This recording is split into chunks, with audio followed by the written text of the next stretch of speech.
Hello, I'm RJ from Game News USA, and this is NFL Week 4 recap. Wake me up when September ends. And if you're watching this video, please remember to hit the like and subscribe button. Let's jump right into it. So first of all, the reason why there's the title of the video, it's a play on the Green Day song, Wake Me Up When September Ends. Check your calendars, September's over, and now we're starting to separate the cream from the crop, and our resident September champs of the last several years, the Buffalo Bills, got their comeuppance on Sunday Night Football, and we will get into that later. But we go in order of how the games were played, so we're going to start with the Thursday night game, the Cowboys at the Giants. The Cowboys were able to win 20-15. It was a hard-fought divisional game. The Cowboys really needed this win. Both these teams did. They were 1-2. The Cowboys were expected to win. They went in. They got the job done. They got the win.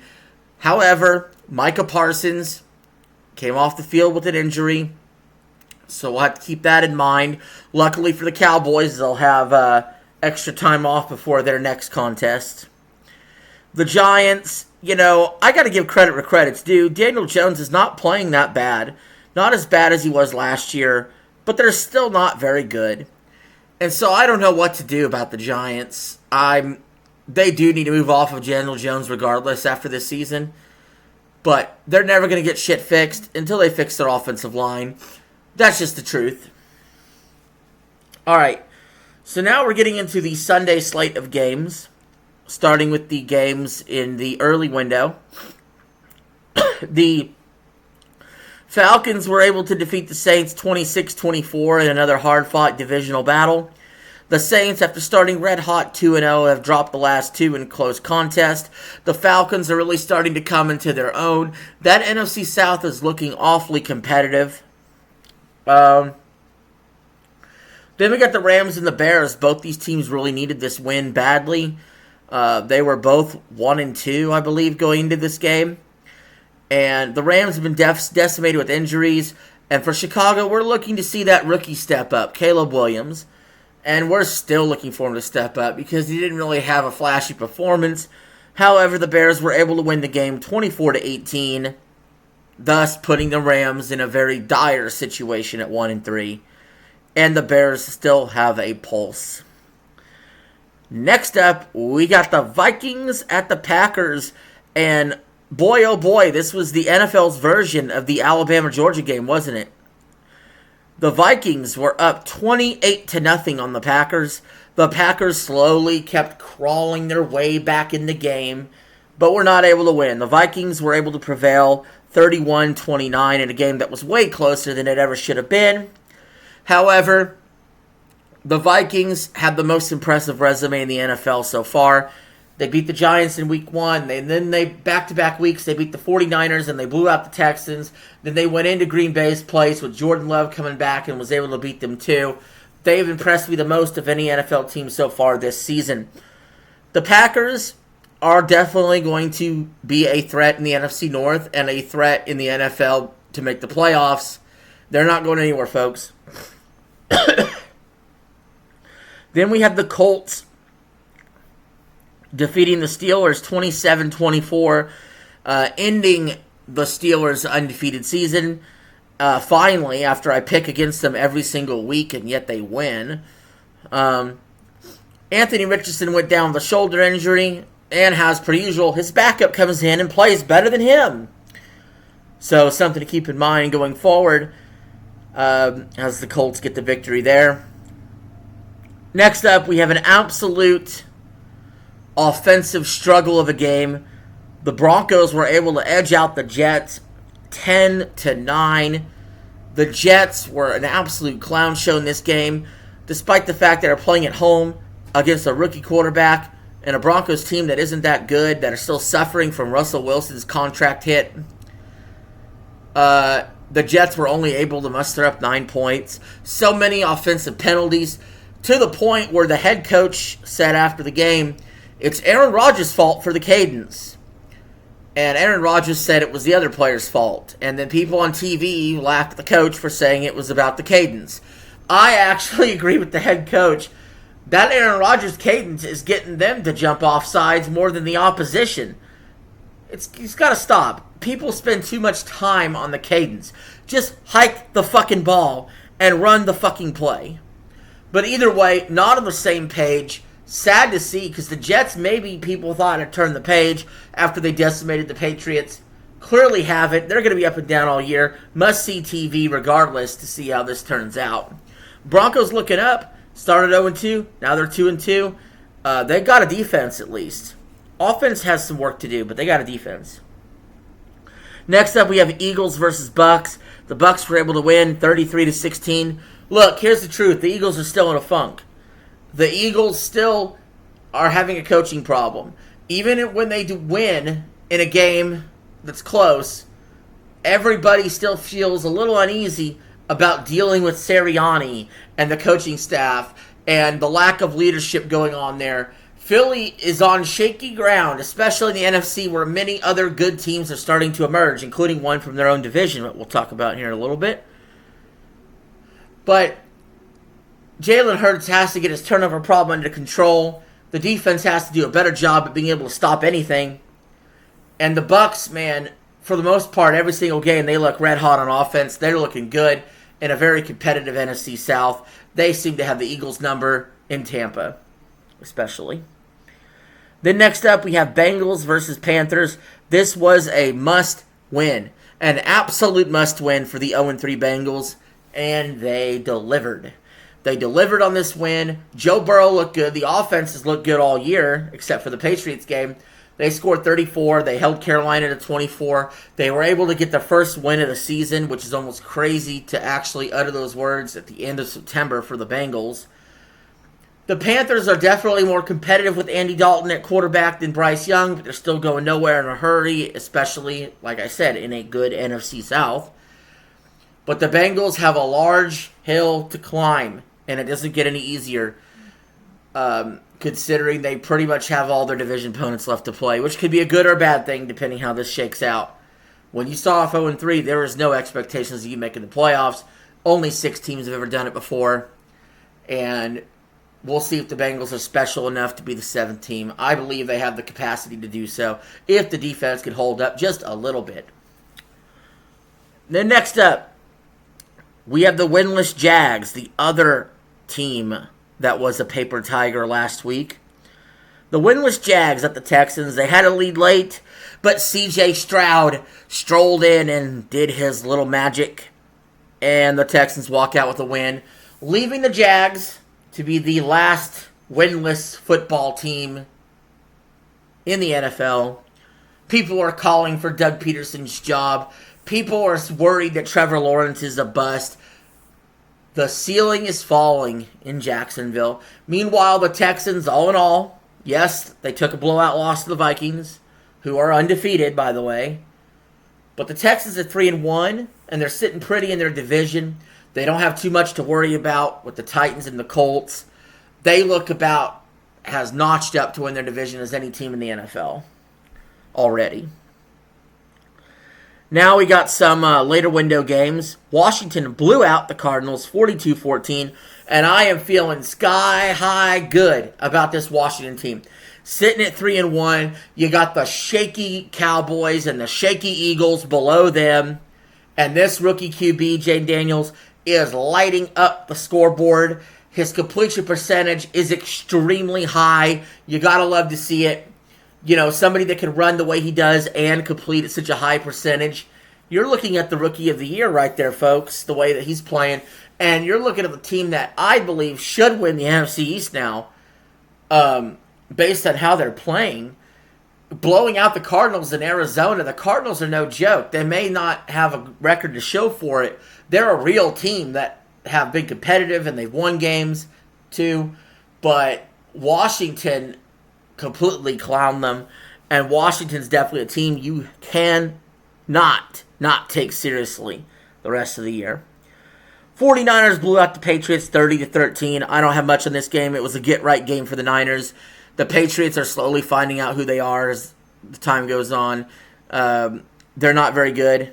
They just need time to develop. It's a full rebuild.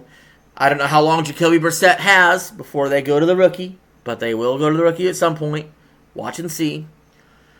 But 49ers, it was a get-right game, and we'll see if they continue that momentum going forward. 2-2 is very disappointing for them to start off as. Next up, we got Browns at Raiders.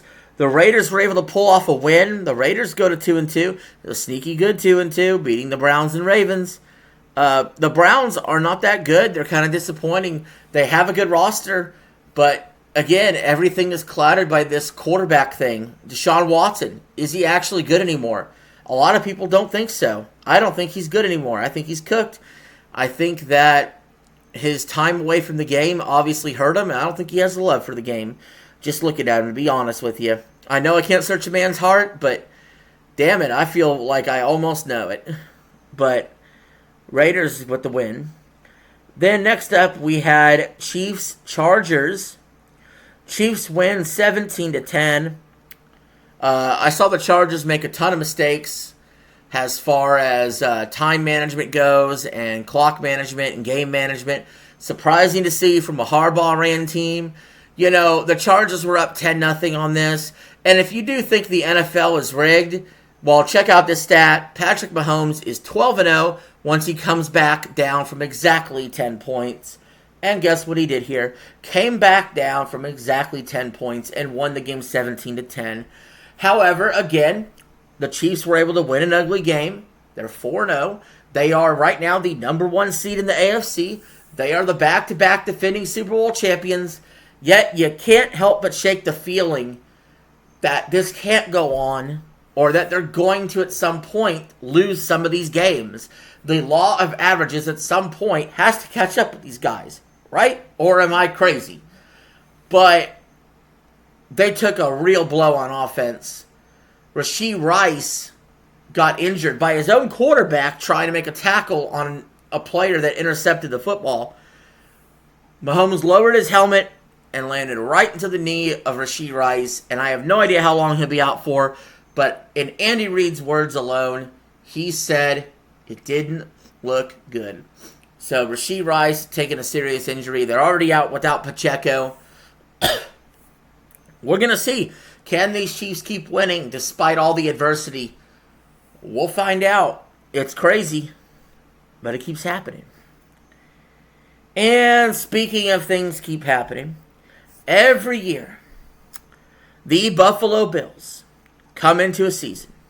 Usually they're highly favored. This year they weren't. But they come in and they start wrecking shop on everybody. And the talk starts building. Josh Allen's the MVP. The Bills are the team to beat. The Bills are amazing. The Bills are awesome. Every year they are September champs. And that is why the title of this video is Wake Me Up When September Ends.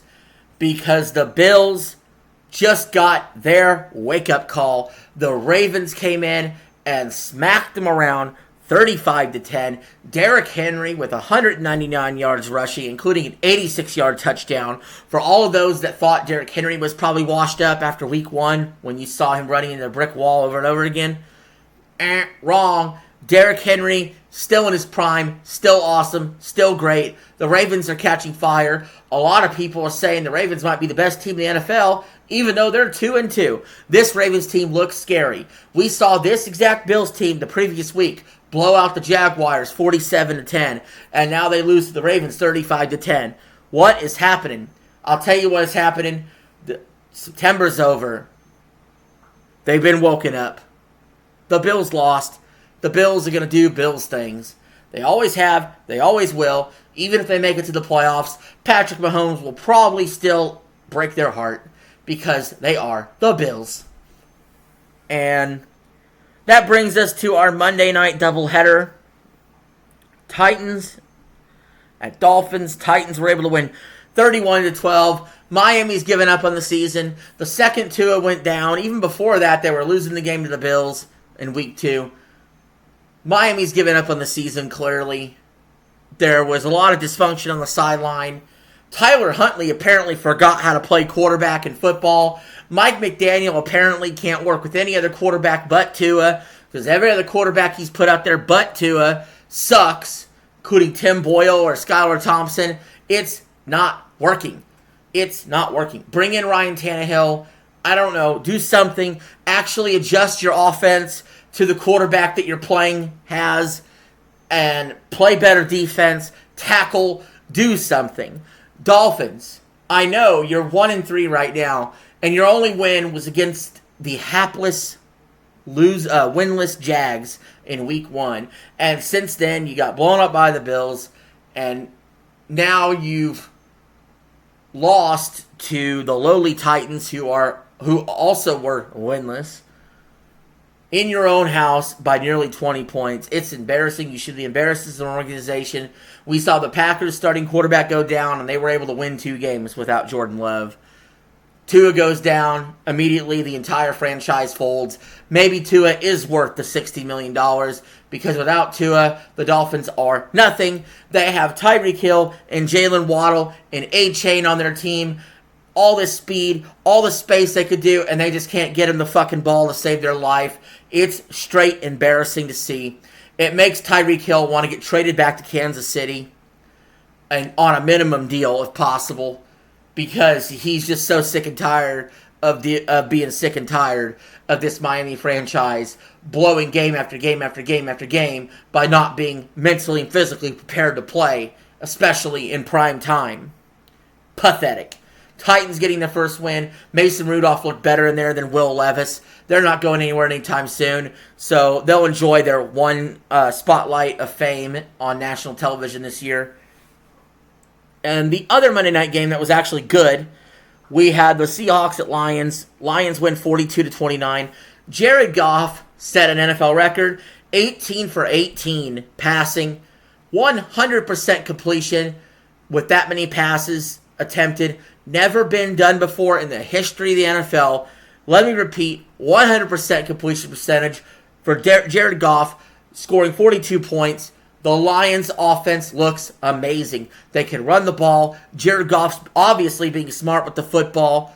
They had a little hiccup at the end where they called a pass play when it should have been a ran. They should have ran the ball out. But they tried to call pass play, took a safety, and kept the Seahawks alive. Stupid. Didn't matter. The Lions' offense is the ultimate makeup for anything wrong they've done, because they're just killing people out there. I really like them in the NFC. They're looking real sharp already, and we'll see if they continue that throughout the year. Seahawks, no reason to hang your head. They're still first in the NFC West. They're 3-1. They lost to a good Lions team in Detroit. It's time to reset, refocus, and when you play those games against San Francisco, that is what's really going to matter when it comes to winning this division. And also getting in the playoffs and trying to get back to what you've done a decade ago, which is get to Super Bowl. The Seahawks are not a joke. They are definitely a team to not sneeze at or laugh at. But anyway, guys, that was week 4. Pretty fun day. Less upsets, a little bit less injuries than the previous few weeks. We're starting to settle in and see where everything sets up. But September's over, folks. We're in October now. And just like Halloween at the end of the month, some of these teams, some of these coaches, it's going to get real scary for them, depending on their win-loss record. And so with that, guys, that is the end of this video. Thank you all for watching. Leave your thoughts in the comments below. Peace. I'm out. Share this video out there. Have a good one.